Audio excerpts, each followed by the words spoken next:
सर्व सिद्धांत निष्पन्न संसार भय नाशनम।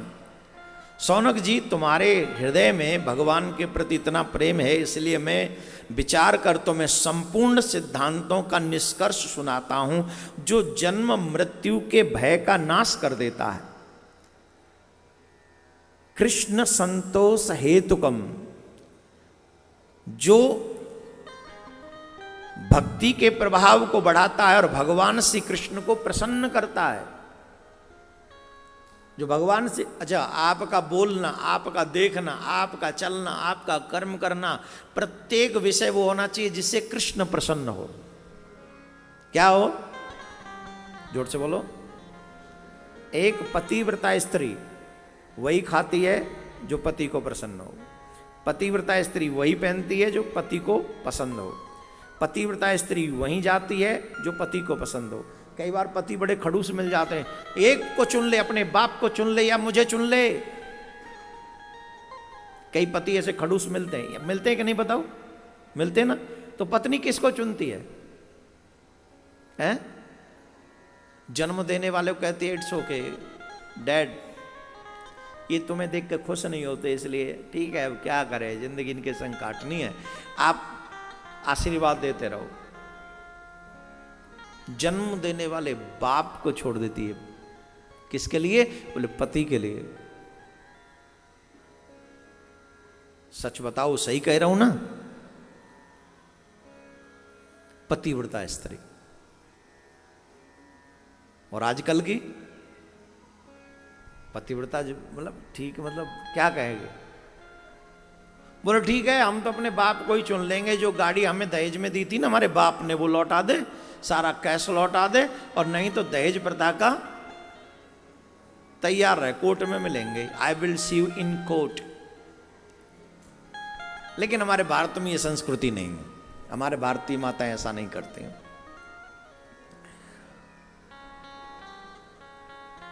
जैसे पतिव्रता स्त्री अपने पति के लिए सब कुछ करती है, वैसे ही सच्चा भक्त अपने भगवान के लिए वही करता है।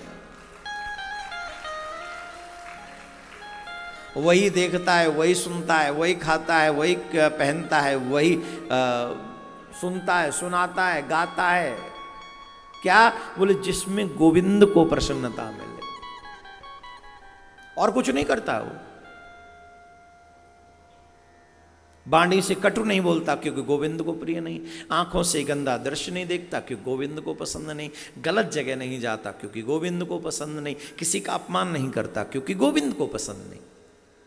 तो जो सच्चा भक्त होता है वो पतिव्रता स्त्री की तरह होता है।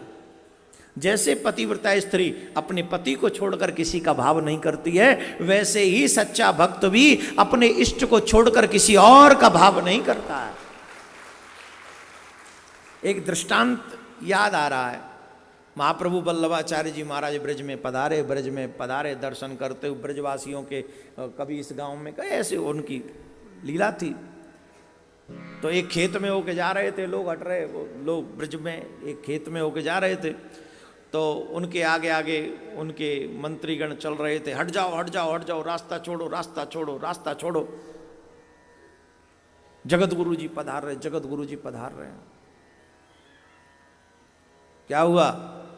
अरे बोले जगत गुरु जी, एक किसान खेत में अपना काम कर रहा था खुरपी लेके। बोले हटो हटो हटो, जगत गुरु जी पधार रहे। बोले कौन जगत गुरु? अरे तुम नहीं जानते, भगवान के अनन्य भक्त हैं, अनन्य भक्त हैं भगवान के, जगत गुरु पधार रहे हैं। जानते हो तुम कौन है? अरे बोले हम नहीं जानते। कौन आ रहे? बोले अनन्य। बोले तुम वो अनन्य आ रहे हैं, हम वो अनन्य भक्त हैं, हम फनन्य भक्त हैं। हम लोग बोले ऐसे आदमी आज तक नहीं मिला, बताओ, हमारे गुरु जी के लिए ऐसे कह रहा है, हम फनन्य हैं, खुद फनन्य बन रहा है।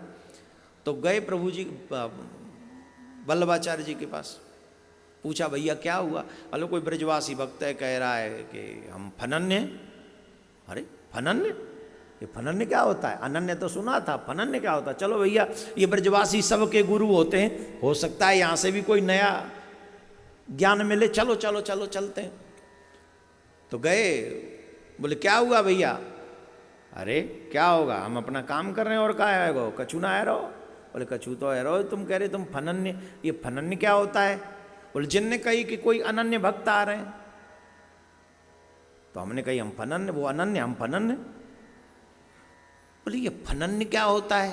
बोले पहले तुम बताओ अनन्य क्या होता है, पहले तुम ही बताओ जी अनन्य का हो तो है। बोले अनन्य उसको कहते हैं जो अपने इष्ट अपने आराध्य को छोड़कर किसी और को मानता नहीं है, वो अनन्य है। जैसे तुलसीदास जी महाराज राम जी के अनन्य भक्त हैं, तुलसी मस्तक तब झुके जब धनुष बाण ले, ये अनन्य भक्त हैं।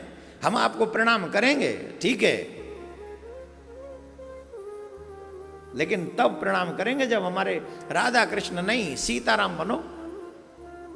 अच्छा कई लोग ऐसा भी मानते हैं कि ये तो तुलसीदास जी महाराज जी इसलिए नहीं कि वो राधा कृष्ण तो प्रणाम नहीं करेंगे, इसलिए कि लोगों को ये बताना भी चाहते थे कि राम में और श्याम में कोई अंतर नहीं है। एक भाव ये भी है, पर अनन्यता इसको कहते हैं कि जो किसी भी देवी देवता को मानता नहीं है, अपने इष्ट को ही मानता है, वही अनन्य है।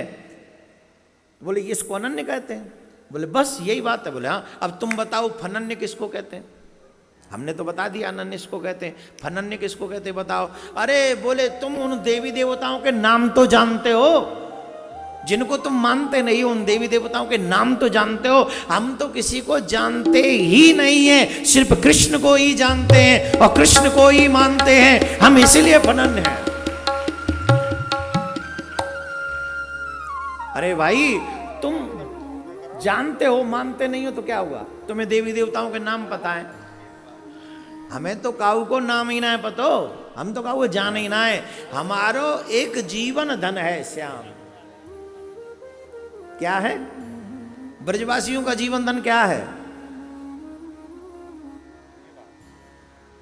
हमारे कई ब्रजवासी तो संत महात्मा तो यहां तक कहते हैं वृंदावन की सीमा के बाहर राधा रानी को छोड़ के अगर कन्हैया भी मिले तो कन्हैया से भी गुड बाय कर दो। राधा रानी के संग नहीं हो तो तुम हमारे सामरिया नहीं हो। हमें तो सर्वेश्वरी राधा रानी के संग वाले ही श्याम से मोहब्बत है। जो श्याम राधा के संग ना हो वो हमारा नहीं है।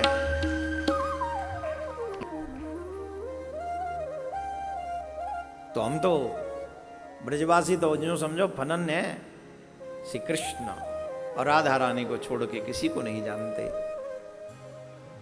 तो ऐसे गुरु भक्त जिन्हें युगल सरकार की सेवा मिल जाए, जिन्हें भगवान का नाम जाप करने का सौभाग्य मिल जाए, उन्हें अपने आप को सौभाग्यशाली मानना चाहिए। राधे राधे बोलना पड़ेगा।